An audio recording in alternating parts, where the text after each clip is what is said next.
Facing elimination yesterday, Pete Alonso called game.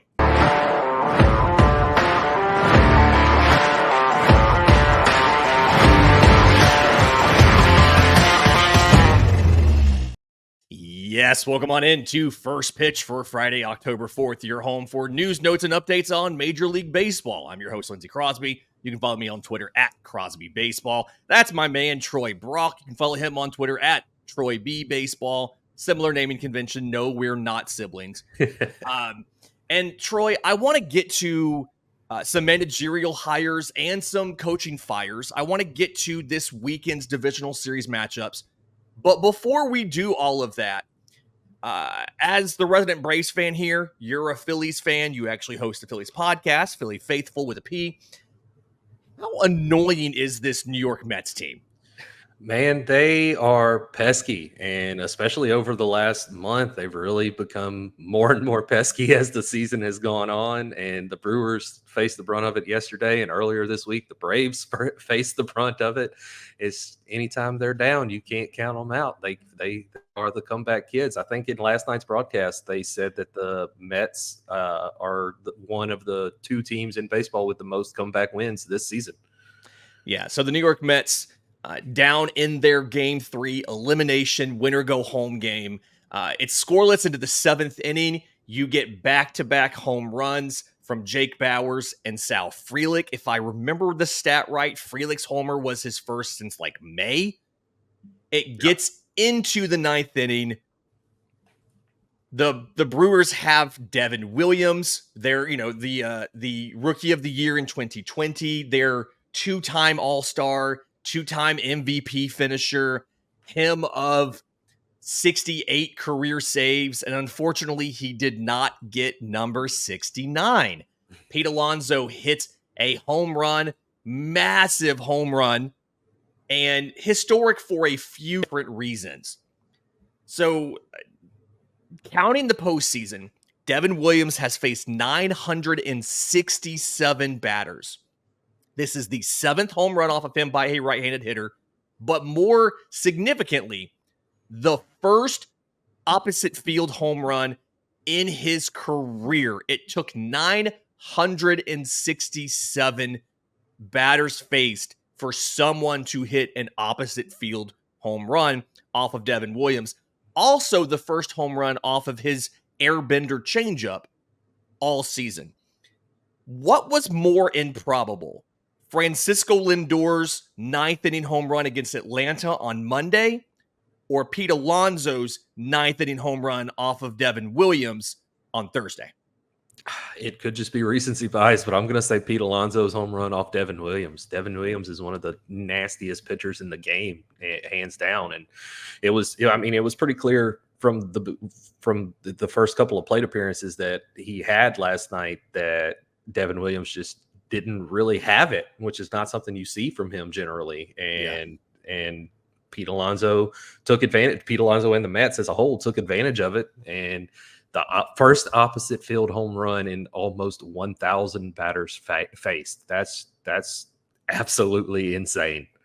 Yeah, to not only do it, but do it the way he did, right? And you look at the Lindor home run on Monday. Atlanta had already used closer Raisel Iglesias. That was off of one of their setup men, Pierce Johnson. This is off of one of the best closers in baseball. Although this is an incredibly small sample size, but I find it really interesting how you have some guys who are really good in the regular season and in the postseason it doesn't quite happen.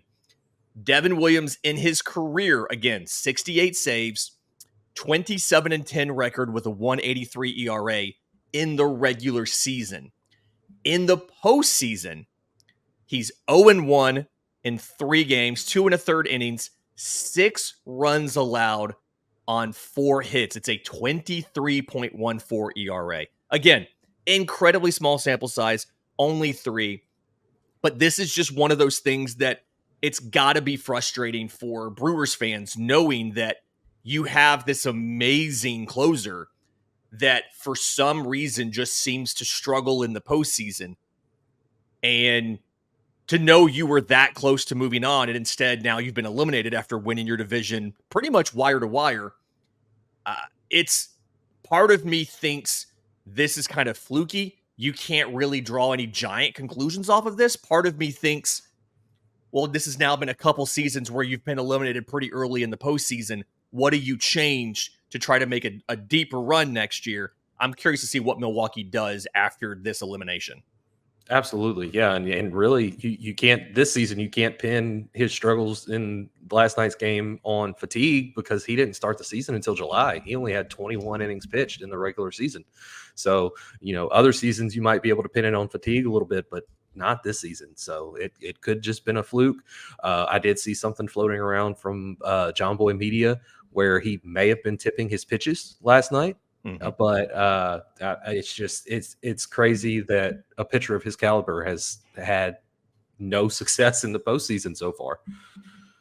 Yeah, and this, I mean, it's frustrating. Obviously, you look at one of those things where I would argue Milwaukee kind of outplayed New York this entire time. I mean, they had 7 hits, obviously only 2 runs, but 7 hits, struck out 9 times. You also look at the Mets, struck out 9 times, but they only got 5 hits. 2 of them were Francisco Lindor's.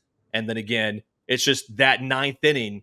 That's where Nimmo singles, that advances Lindor. Then Alonso homers to bring in the 3. And then Starlin Marte gets an RBI single that scores another run. And it's just like all of those runs, or all those hits mostly, they had 2 hits going into the 9th. Like most of those hits come in the 9th inning. And that's just, the team is clutch somehow, and we can't really measure clutch. We don't really have a way to quantify clutchness, but the Mets seem to have it. And so I'm really intrigued to see what happens in this upcoming series versus Philly, because they now move on. Game 1 in that series is scheduled for 4:08. Mets at Philly to start. Philly's announced Zach Wheeler is starting game 1. As our resident Philly expert here, what are your thoughts on having to face the Mets in this matchup? Well, being in the same division, the Phillies have faced the Mets 13 times. Wheeler, surprisingly enough, only made 1 start against the Mets this season. And in that start, he went 7 innings, struck out 8. He allowed the Mets actually hit him pretty well. He gave up 2 runs in those 7 innings, and I think the Phillies lost that game. But they hit 259, 286, 407 against Wheeler in that game and scored 2 runs. Playoff Wheeler is a completely different animal, and it's going to be in Citizens Bank Park in red October. It's the Mets, despite their coming back ability that they've showed of late, they struggled. As you said, they struggled in that game yesterday, and they struggled throughout that whole series against Milwaukee, and they're coming into Philadelphia to face even better pitching and an even better lineup. So I really don't think the Phillies have much to worry about as long as they have more than a 2 to 3 run lead in the 9th inning. I think the Phillies should be okay in the whole series. Yeah, and you had the stat, I think, either in our First Pitch Discord or in the group chat that me and Christian have. The only wins that the Mets have off of Philly all year were games in which Taijuan Walker started, and he's obviously not going to be starting games in the postseason. So, like the confidence is warranted. Like, this is not just, we think we got lucky in the regular season, we have to worry about them. It feels like the Philly has handled New York pretty handily this year outside of Taijuan Walker starts when he got blown up, and he's probably not even going to be on the playoff roster, I would assume. And if he is, it's at best a bullpen role. Speaking of postseason roster, reporting came out last night that the Mets are considering activating Kodai Senga for the NLDS roster. The decision's going to be he would be a bullpen guy only. He would be shorter outings. He threw a 25-pitch bullpen session earlier this week, something where he made that first start against Atlanta after shoulder issues, had a calf strain in that start, has been on the IL stint, was trying to come back late in the year, and had some tricep soreness.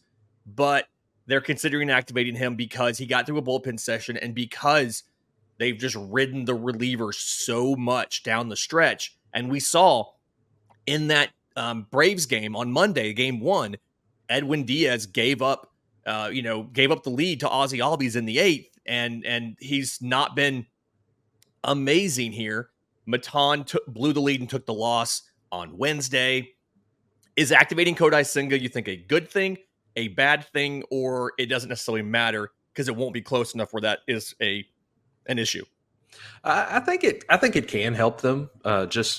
His ghost splitter is just nasty, and the Phillies haven't faced that at all this season. And I haven't looked to see what if they faced him at all last season. But just having that coming out of the bullpen could help. I don't think it's going to help enough to where the Phillies should have to worry about not moving past this series. But it's definitely a help for them. Like you said, they've used their bullpen a lot. Edwin Diaz has not been great. Even last night, he wasn't great. The Brewers just didn't capitalize on it, and he was very wild with nowhere near the strike zone with a lot of his pitches, and it was just something that the Brewers didn't capitalize on last night. Senga would be a good addition to their bullpen for the postseason. Yeah, looking at the stats from 2023, he made 2 starts against the Phillies, went 1-1 with a 1.46 ERA, 4 runs, 2 earned on 6 hits, 3 walks to 15 strikeouts in 12 1/3 innings. Now, obviously, the big question here is what condition is he in? Is he as good as he was regular season last year? Or if he's a diminished version of that, how diminished is his stuff? Or is it just his stamina at this point? We don't really know, but be interesting to watch. Again, game 1 of that is 4:08 p.m. Eastern. Zach Wheeler starts for Philly. We do not know who the Met starter is as of yet. The game will be broadcast on Fox. The other NLDS matchup is another divisional matchup. It is the late game, starts at 8:38 p.m. Eastern on FS1. Dodgers, Padres. Dylan Cease taking on Yoshinobu Yamamoto. Going to be really interesting to see what happens here. This is something these teams played, obviously, divisional rivals. They played a lot in the regular season.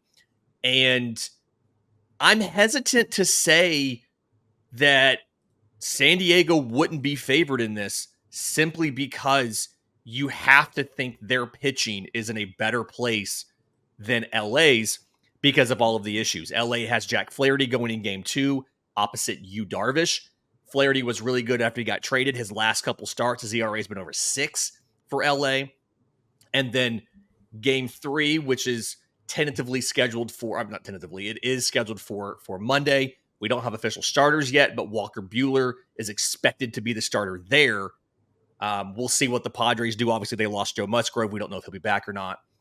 But who should be favored in this Padres-Dodgers matchup? Should this be the Padres as the favorite, despite being the lower seed and not having MVP Shohei Ohtani on their team?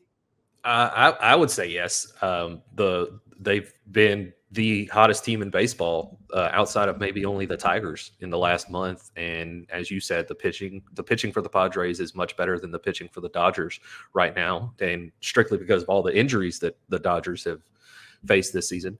But the Padres have the better pitching. They have probably the best bullpen in baseball, and they have a deeper lineup than the Dodgers because the Dodgers, I'm not even sure. I haven't heard if Freddie Freeman's going to play or not yet. And really, it's Shohei Ohtani, Mookie Betts, and then it's just kind of a steady decline after those two. Whereas with the Padres, you've got Jackson Merrill, Manny Machado, Fernando Tatis Jr., Luis Arias, and the list just keeps going on before it starts declining. Right. Yeah. And updates on those injuries. Freddie Freeman, I think it's a sprained ankle. Happened, I want to say September 26th. He was trying to beat out a play at first base. He turned awkwardly and tried to stop while he was kind of almost running sideways and sprained his ankle. Miguel Rojas is also injured. He has a tear in his left adductor, which he played through for a little bit. Something where they would have gone to the injured list if not for the postseason. They are both rehabbing. The update from Dave Roberts as of Wednesday was that they're both, quote, they're progressing. The hope would be to get them both some live pitching probably tomorrow or Friday. It's something where I feel like Freeman I'm not as concerned about as I am with Rojas. Obviously, having an ankle sprain is not great, but at first base, I feel like that's the place where you're least likely to need the additional speed. Obviously, it does impact his base running ability, but he's there to hit. And he's there to make scoops at first base. He might not be able to range to make a bunch of plays, but he can still scoop at first base. Rojas is something where you can always throw Tommy Edman in there if you need to at shortstop. And Rojas offensively isn't the best option anyway. But I just, between that and the questions about the pitching, Yamamoto, how deep can he go? Which version of Flaherty is this going to be? Which version of Walker Buehler is this going to be? Buehler did take down the Padres in the last start against them. He allowed one run, I think it was 5 innings, but he also only got 1 strikeout and like 3 or 4 whiffs. So for me, it's got to be the Padres, even if they don't get Joe Musgrove back, simply because you still have Cease, you still have Michael King, you still have Yu Darvish. And like you said, the lineup just feels like it's a little bit deeper with guys that you trust later in games versus what LA has and how it's really been driven by the top 3, those 3 former MVPs running the show up top. So I think I'm with you. I think I'm favoring the Padres in this, which is wild to think about going into the year when the Dodgers spent $1.4 billion, right? Right, absolutely. Okay, so moving on from the National League to the American League, the first matchup of the day on Saturday, 1:08 p.m. Eastern on TBS and True TV. I guess it's being showed on both of them. Tigers and Guardians, the third divisional rematch in this whole thing. The Tigers have not announced a starter. I don't really think that matters because they're not big into the whole starter thing. Other than Tariq Skubal, they don't really care about their pitching. AJ Hinch called it chaos for Game 2 against Houston. Tanner Bybee going for the Guardians, 12-8, 3.47 ERA on the year. Teams that have seen each other a ton in the postseason. How do you feel about when these teams match back up in the postseason? Who has the advantage? Is it the team that won in the regular season, or is it just whichever team has better momentum at the moment? As far as that goes, I would probably say whichever team has better momentum at the moment, is as closely as these two teams are on paper. The Tigers went 6-7 versus the Guardians in the regular season, and they have a lot of momentum right now. Yeah. And if last season and the season before that is any indication, the break, people like to say that the week-long break between playing makes their bats go cold. So if that takes place for the Guardians, then that's not really a good sign for them, even with Detroit throwing Captain Chaos in a few of the games. Interesting note on that. 6-7 record against Cleveland this year, but a +10 run differential. They scored 60 runs against Cleveland. They allowed only 50. So some of those, that run differential is obviously impacted a little bit by some close losses. They got walked off by Cleveland 5-4 back in May. They lost another one 2-1. But then, they also had some dominant wins later. There was a 10-1 win in mid-July. So questions about it feels like a lot of the wins for Detroit were bigger than the losses. And given the momentum of Detroit, given some of the offensive frustrations we've seen from Cleveland this year, it kind of feels like maybe Detroit, between the momentum and all that, Detroit should be favored against the Cleveland Guardians, which is wild to think because this is, the Guardians are number 2 seed and they clinched this whole thing rather early, which unfortunately also means they haven't had to play really competitive games in a little while. And like you said, they got that break. And last year, everybody but the Astros who had the break lost. I believe the Astros are actually the only team in the last 2 seasons who have had that break and been lost. Turns out they probably should have played a little better and had a break this year if they wanted to still be in the postseason. Correct. Okay. The Guardians, I think they were the other team with the Mets that had the most come from behind wins this season. They had 42 come from behind wins. Ooh. And in 1-run games, they are 26-19. Which it helps when your closer is Emmanuel Clase. But your bullpen in general is fantastic. But Emmanuel Clase is a giant part of that and should be a top 5 Cy Young finisher in the American League. Might not be because voters are weird, but should be, right? Yeah. Oh, I agree. Yeah. All right. The final matchup, the only non-divisional matchup, is Bobby Witt Jr. and the Kansas City Royals going to New York to take on the Yankees.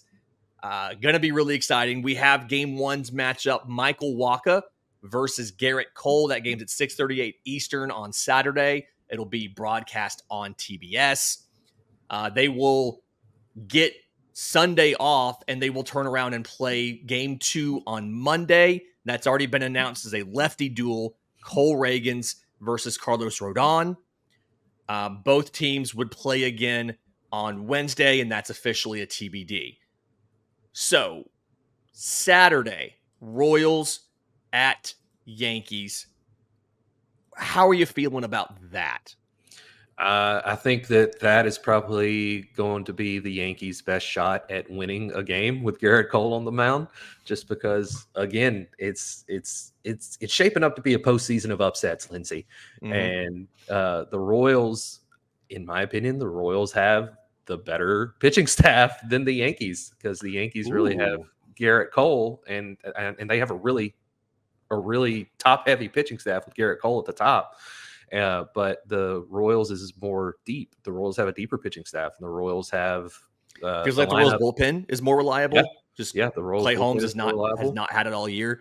Yeah, the lineups kind of match up pretty well outside of Aaron Judge and Juan Soto. The Royals have Bobby Witt Jr., Salvador Perez, Vinny Pasquantino's coming back or he was back in the wild card series. Mm-hmm. So. Again, I think the Royals have a little bit deeper of a lineup than the Yankees. I think this is probably going to be the most evenly matched series of the divisional series round, but I'd still think the Royals are going to upset the Yankees when it's all said and done. Interesting call there. The looking at the season record, Royals went 2-5, were outscored by 18 runs by the Yankees in those 7 games. I do agree that it feels like the Royals, one, I think speed-wise, they definitely have an advantage over the Yankees as far as just speed up and down the lineup. This Yankee squad is not particularly fast. They don't really do a lot of base stealing. I don't really feel like they're even that good at running the bases. Mm-hmm. A lot of their thing is predicated on getting guys on so that Judge and Soto can drive them in. And if you can somehow contain Judge and Soto, which is easier said than done. Absolutely. If you can somehow either contain them or minimize the damage to just what they can do, you have a chance. But I do want to point out that in the month of September, nobody scored less runs than the Kansas City Royals. They had the least runs in all of baseball. The White Sox outscored the Royals. And yes, they didn't have Vinny Pasquantino, but you saw in their 2-game series against the Orioles, I believe they scored 3 runs in 2 games. And I do feel that outside of Corbin Burns versus Garrett Cole, it's a comparable quality of pitching staff for the Yankees and the Orioles. And so what I need to see is the Royals being able to score some runs, because we have not seen that since September came around. It's now been a full month of them struggling to score, and they've scored enough to win. I mean, they scored enough to still make the postseason. They scored enough to advance past the Orioles, but they've got to score enough to be able to take down a better offensive squad in the Yankees, one of the higher scoring teams of the season. And that's my concern, is that they're not going to be able to score enough runs to keep up with the New York Yankees. Yeah, that's a fair assessment. I can definitely see that. I think that game one is going to be very telling of how the series will go as a whole. Mm-hmm. Even with as tough as Garrett Cole is, if they are able to even just string together some hits here and there and put up 1 or 2 runs against Garrett Cole, I think that we'll have a better indication of where their offense currently stands and how they're going to fare against the rest of the Yankees rotation throughout the series. Yeah. Okay. Jumping into this real quick, a little bit of coaching changes that we've seen. I want to start off with the hire before we get to it. Actually, no, let's do the fire first, because that's the sad one. Diamondbacks are changing up their pitching coaching trio. So pitching coach Brent Strom, assistant pitching coach Dan Carlson, bullpen coach Mike Fetters, quote, will not return in their current roles in 2025. The club did not announce any specific moves. They did confirm that reporting. So I believe this is all three guys are leaving. I don't necessarily know if they're going to get reassigned or something like that. I believe Strom is now in his 70s, a little bit older. He's been there since 2022. Obviously, their pitching took a major step back this year. You could argue that the emergence of Brandon Pfaadt in the postseason last year is what helped them get to the World Series. Obviously, they were a little more healthy. They had Merrill Kelly, things like that. But the pitching, the Diamondbacks ranked 27th in the majors this year with a 4.62 ERA. And they had most of their starters miss time due to injury, as well as Jordan Montgomery, who signed after the season started, eventually lost his spot in the rotation. And you heard the owner talk about how that was a giant mistake to sign him in the first place because he sucked, and pretty much wanting him to not opt in. And if that's me, I'm opting in even harder after those comments. Absolutely. You're not getting rid of me that easily. But thoughts, like, is this an overreaction to one injury-filled year, or do you think this needed to happen? I think it's an overreaction to one injury-filled year. When Bob Nightingale made the report about all of this happening, our boy Christian, he responded and said, "Why? It wasn't their fault. It was all Jordan Montgomery, remember?" And so just wanted to shout Christian out with that tweet because that was pretty funny. But yeah, I think it was an overreaction because when you look at what Brent Strom did in just his body of work throughout his career, look at what he did with the Astros. They got Garrett Cole and turned him into a Cy Young contender. They got Charlie Morton, turned him into one of the best pitchers in baseball for a time. Yeah. Justin Verlander was already fantastic, and they made him even better. Just Brent Strom was able to turn around all of these pitchers who had the ability. They just needed to tap into it, and Brent Strom was able to tap into that ability. And I think A, it's an overreaction, and B, I think that Zach Gallen might not be as good as everyone thinks he is from that hot stretch that he had where he was in Cy Young contention was last year or the year before that. I think that was just a really, really hot stretch for him, and what he's been doing lately, which is still good. He's not bad. He's still a good pitcher. He's just, I don't think he's suited to be an ace on a World Series contending team, whereas he's more suited to be a 2 or a 3. And I think that they put a lot of stock into that one hot stretch when they shouldn't have. And that has also been a big piece of it. I think it's an overreaction. Yeah, it feels a little bit of you didn't necessarily have to go this far. Part of me wonders, is there something we don't know about? Is there other things off the field, things like that? But yeah, this feels like a bit of an overreaction. We'll see if this is a good move or a bad move.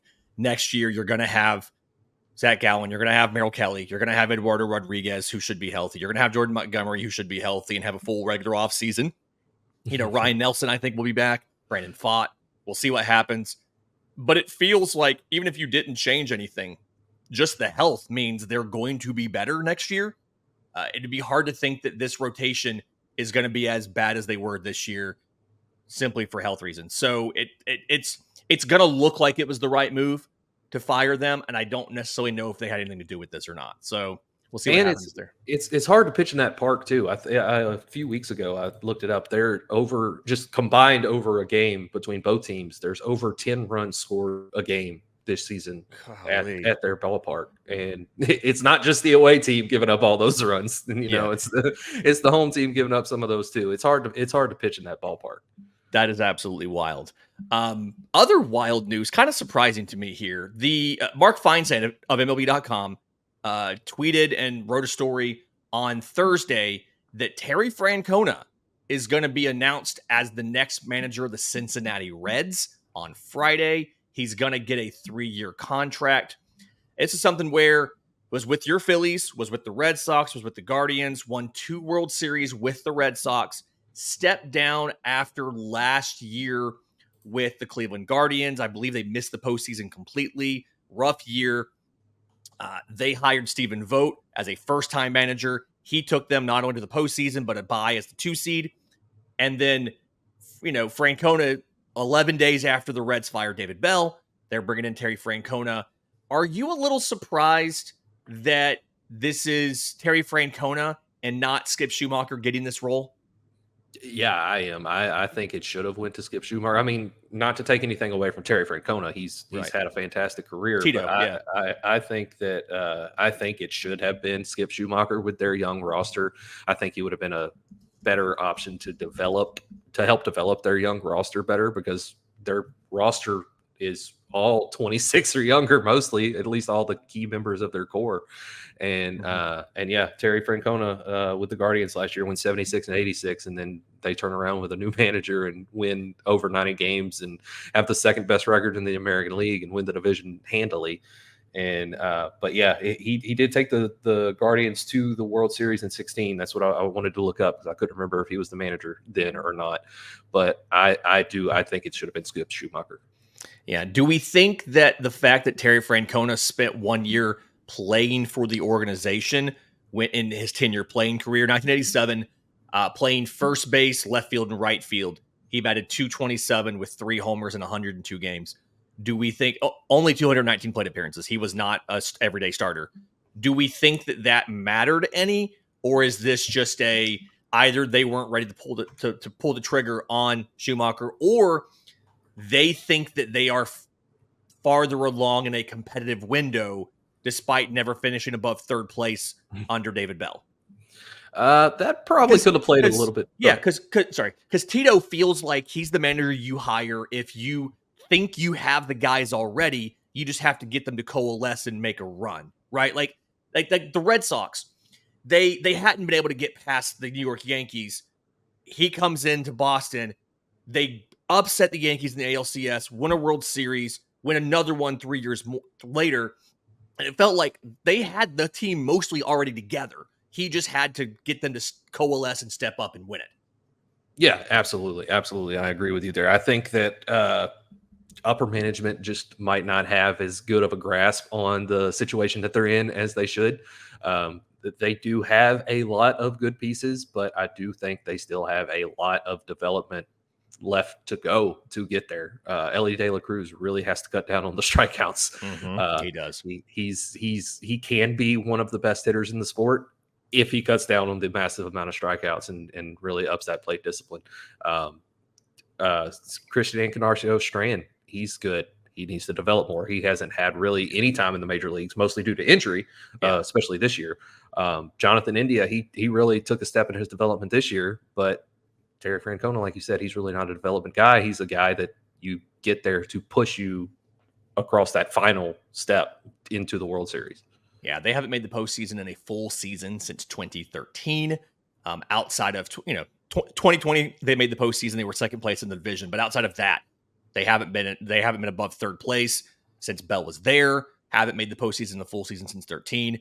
And I do think the injuries played a big part of that. Matt McClain and Christian Encarnacion Strand are both going to the Arizona Fall League, which is incredibly unique to have guys who are already major leaguers go to the Arizona Fall League. That's usually a finishing school for prospects and things like that. But the team wants to get them playing time, wants to help them catch up from missing some or most or all of this season in the case of McClain.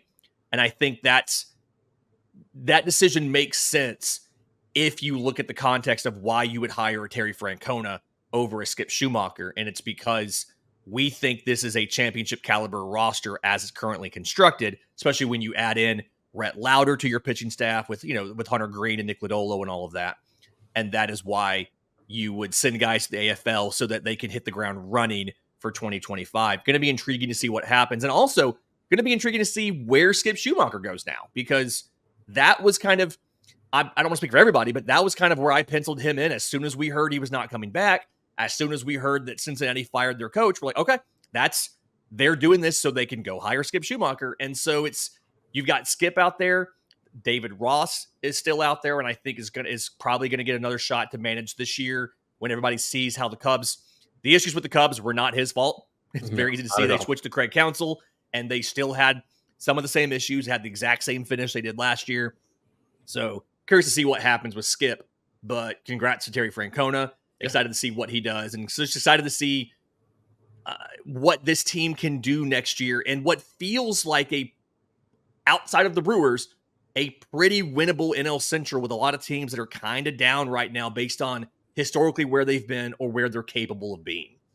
Yeah, absolutely. I think their best shot next year will be a wild card spot because of the Brewers. The Brewers don't seem like they're going anywhere next season other than where they are now. And even with the wild card spot, they still will have to get past the Braves, who, for your sake, would be healthy all next season, and the Phillies and the Mets. So it's going to be a fun season, no doubt, to see how the Reds do next year with Terry Francona at the helm. Yeah, it'll be fun. All right. You guys enjoy the night off from baseball tonight. Obviously, the games are back tomorrow on Saturday. 4 games for the postseason there, 2 more on Sunday. We will be back on Monday. In the meantime, you're listening on audio.